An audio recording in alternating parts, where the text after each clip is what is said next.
I've got a couple of questions here which I'm going to answer today because even though they're asking slightly different things, I think the solution and the problem that they're talking about stems from the same place.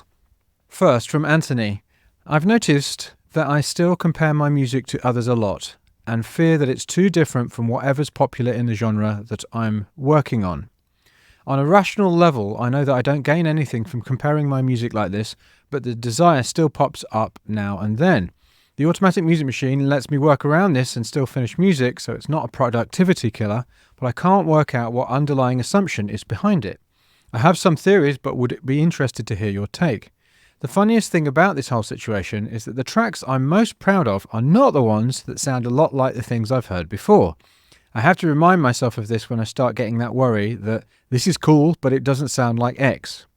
Anyway, since doing the Idea Explosion Challenge in 2019, I've written more than ever and have enjoyed every aspect of music more than ever as well. I've even modified the music machine approach to use in other areas of life. It's really been a massive help as it ended a 10-year stretch of frustration for me. Cheers, Anthony. So that's Anthony's question, and now I'm going to go to Laura's question. My question is not so much about developing my unique style, but rather how to stay true to yourself, staying unique, while building a fan base. Staying true to yourself while your fan base might start to expect something from you they've heard before. How to not cater to what people want, but giving them something they didn't even know they wanted. I might have given the answer in the question, but I'd love if there were more podcasts or trainings around this. Big ups, Laura. Okay, so if we just break down these two questions, Anthony, he says he fears that what he's making is too different from whatever's popular in the genre that he's working in. And Laura is worried that her fan base might start to expect something that she's made before, and how to cater to that expectation at the same time as creating something that they don't know they want.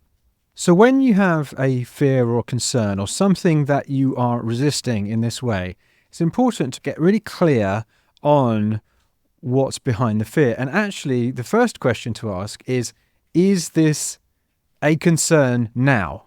So in both of these cases, the assumption is that people are already listening to my music and the music that I'm making is valuable to them. Now, I don't know in either case, in either Anthony or Laura's case, whether they already have a fan base. But if you listen to what they're talking about, it assumes that they do, right? And if they don't yet have a fan base, then this fear isn't something that they need to worry about right now. But the thing they need to worry about right now is getting the attention of a fan base and engaging with one. Because if you're worried about things which are 10 steps in advance, you may well start doing things which aren't right for you right now. For example, when I'm coaching A-list clients, while there are many similarities with aspiring artists, many of the things which are relevant to them won't be relevant to aspiring artists, and vice versa. So before I go on to actually answer their question, let's just pretend that they don't have an audience yet. I'm not saying they do or they don't, but let's pretend they don't have an audience yet. If you don't yet have a fan base, if you don't yet have a sizable audience, then what your music has to do is attract the attention of people and for that music to be valuable to them. Now, let me ask you, are you going to gain the attention of anybody by sounding exactly the same as the masses of music that already exist, that is released every day? Of course not. You have to make your music something that people can't get elsewhere from an artist that they love. A really good example of this, which might surprise you, is I've run record labels throughout my life. I haven't done it for a long time, but back in the day, I ran a number of different record labels, so I was sent loads of demos. I've also worked with many artists who run record labels. And the best record labels, the ones that people want to get on, they don't sign music, that sounds the same as what they already have.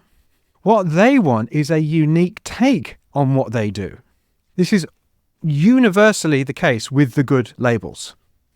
They already have an incumbent artist that makes that kind of music that artist makes. So by attempting to make another version of what already exists, you're doing exactly the opposite of what you think you're doing. And this will also be true of a person, an individual. If you want people to pay attention, then there wants to be something unique about what you're doing. That doesn't mean it has to be completely unique. It doesn't mean that it has to sound like nothing else they've ever heard, but it definitely wants to be a unique take because it's a simple law of the market. Something that is rare is more valuable. Something that is common is less valuable. So if you want your music to be valuable to people, it has to be unique. So often the question that people ask, why are people not listening to my music? Just in relation to the product itself, the music itself. Usually the answer to that question is the reason people aren't listening to your music, if you've got it out and if you've done the marketing things and, all of that kind of stuff, is because it's not unique. It's because it sounds too similar to a bunch of music that's already out there. So now let's assume that both Anthony and Laura do have a fan base that they are trying to serve with their music. So if people are already listening to your music, the next assumption that both Laura and Anthony are making is that they know what people want. In Anthony's case, he's assuming that people want what's popular in the genre right now. What Laura's assuming is that people want what they got before. Now, these assumptions may be true. They might not be true, though. I mean, for example, what I said about labels always looking for the new thing flies in the face of that. What is popular right now is usually behind the curve in terms of tastemakers. In Laura's case, they want what they got from me before. How do you know that that's what they want? Where is your evidence for this? You're just assuming that. How do you know that what they expect they still want? If you've got a fairly new fan base, if you're building a fan base, then maybe it could be the case that what they want is something new. I mean, again, I'm not making an assumption here. I'm not saying that what I've just said is true. I'm just questioning the base assumptions. And anyway, I could offer pieces of evidence that actually question those assumptions that they've made. So for instance, why is it that the legendary artists that get remembered are unique? Why is it that completely new genres that haven't been heard before suddenly get really massive? Like, both of those pieces of evidence actually are bringing into question both the assumption that people want what they got before and people want what's popular in the genre right now. Maybe people are bored with what they've got from you before. Maybe people are bored with what's popular in the genre right now. I mean, if you are, then maybe they are. Again, I'm not saying that this is true. I'm just questioning the assumption behind the question. So now we've loosened our grip on these assumptions, let's try and figure out why human beings make these kind of assumptions. Because I do it too. There's nothing wrong with Laura and Anthony unless you think there's something wrong with being a human being. Because I think the reason why both Laura and Anthony are making these assumptions is because the human mind is always desperately looking for certainty, particularly in an uncertain situation like finishing a piece of music, even more so finishing a unique piece of music, developing a unique style. It does not feel great. In fact, it feels pretty terrible for the human mind to face uncertainty, particularly when that uncertainty is around social judgment. If the human mind thinks it could be judged harshly by other human beings, that is going to feel similar to the fear of death. Because as tribal animals, Back in the days when we lived in caves, being ostracized from the tribe did mean death. So in this situation, the human mind is automatically, unconsciously looking for things that make it feel certain. Now, something that exists creates certainty. That is popular in the genre right now. That creates certainty, just focusing on that. That is what I made before, and that is what my fans liked before. That is something that exists, that has created certainty. Right? Whereas something that doesn't, in other words, that you're in the process of making, or a unique style you're in the process of developing, that creates uncertainty. And in a state of uncertainty, your mind will desperately search for things to focus on, which create certainty.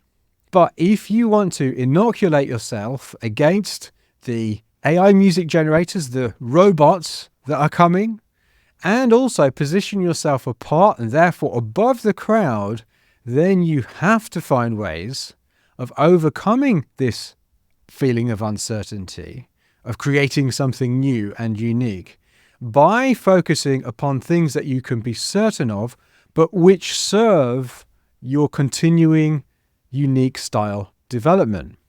In other words, instead of focusing on these existing things and then mind reading your way into thinking you know what people want as a result of those existing things, create other existing things to focus on instead, because that will create the certainty you need to move forward. Now, in this situation where Laura and Anthony are focusing on things that exist, so in Anthony's case, this type of music is popular in the genre right now.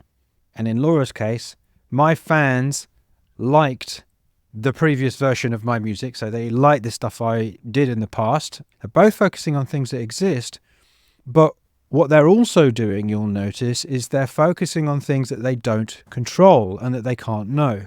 So in other words, what their fans like, or their potential fans like, and what they will like. Neither Laura, Anthony, me, you, or anyone else can control what people like. And of course, things that we don't control are uncertain. So what we can do in this situation, given that we're making something that doesn't exist yet, a unique style and music, what we can do to create certainty is focus on things that we do control. And what we do control, what we can control, is the decisions that we take and the goals that we make. For example, when I decided to make an album back in 2022, my first album as part of this whole podcast thing that I'm doing, it was in order to develop my unique style. Because I knew from past experience that the certainty of working on a specific project was something that would help me with the uncertainty of developing my unique style. Another thing you can create certainty with, you can focus on, is purpose. What are you expressing? What in your past, or what parts of your story are you expressing? What message are you putting across? What emotions are you expressing? Deciding on a purpose for your album or your music, it becomes an external thing that you are moving towards. This can also create certainty. Instead of focusing on what's going on in the genre that you're working within, if you're doing that, focus on individual elements, what I call sonic signposts, that you're going to use. So instead of generalizing into a genre, copying a genre wholesale, you're picking and choosing things that exist, different sonic signposts, maybe from different genres, from different artists, and putting them together in a different way. Focusing on those sonic signposts, those ingredients, will create certainty. Also, Anthony actually mentioned, he says, the funniest thing about this whole situation is that the tracks I'm most proud of are not the ones that sound a lot like the things I've heard before. I have to remind myself of this when I start getting that worry. That's exactly what Anthony is doing. Keep doing that, Anthony, right? Focus on what you've done in the past which you love the most. Compare yourself to yourself and use these comparisons to identify where you want to improve and develop further. Sometimes it can be that you want to go in a different direction, that you're kind of done with that. Sometimes it can be you want to continue in that direction. So comparing yourself now to what you have done in the past creates certainty. Create a deadline for this project. Create a bunch of milestones for this project to work towards. I am going to get this done by this date. Work with other people who will also give you this sense of certainty because they're doing it too, or because they're working with you. You're getting some kind of feedback. I don't necessarily mean feedback about the music specifically. I mean some kind of human interaction. This also creates certainty. But in general, ignore the outside world which you don't in reality have access to. You know, social media can be very dangerous for a lot of different reasons, but one of the reasons it can be dangerous is that you're not getting an accurate depiction of what's going on. You're often getting the very best of someone's life or the very worst of someone's life, the most angry version of someone or the most inspiring version of someone. We can be more certain about what's going on for people who we are directly interacting with, that we are having conversations with. I mean, of course, we can't read their mind, but we can be more certain about that than what's going on for somebody who's posting something on TikTok or Instagram. We can be more certain talking to somebody about music. We can be more certain about the insights we're gaining there than from listening to a bunch of stuff on Spotify and extrapolating all kinds of ideas about what is popular and what isn't. So in general, ignore that outside world thing that you're getting from the internet. Don't stress about being too weird because you can't help but be influenced by what's around you. If I can use an analogy here, imagine you're floating in the sea and there's a current that's pulling you in a certain direction. If you swim against that current, it is still affecting you. You may well stay in exactly the same place, or you may well go in the direction of the current just slower, or you might be going away from the current just really slowly. In any of those situations, depending on how fast you're swimming and how strong the current is, in all of those cases, the current is still affecting you even though you're swimming against it. So if the influence of the internet outside world is the current, then by ignoring it, this is like swimming against the current. You're not unaffected by it, so don't worry about being too weird or losing touch because you will still be affected by it. But if you let it sweep you away, you'll be sucked out to sea and you'll drown amongst all the other fishes making generic music. When you are making unique music, use this frame of uncertainty versus certainty and how that affects what you're focusing on. Because when you're developing your unique style, which as we've established is no longer just crucial, it's urgent because of the AI music generators and what's going on there.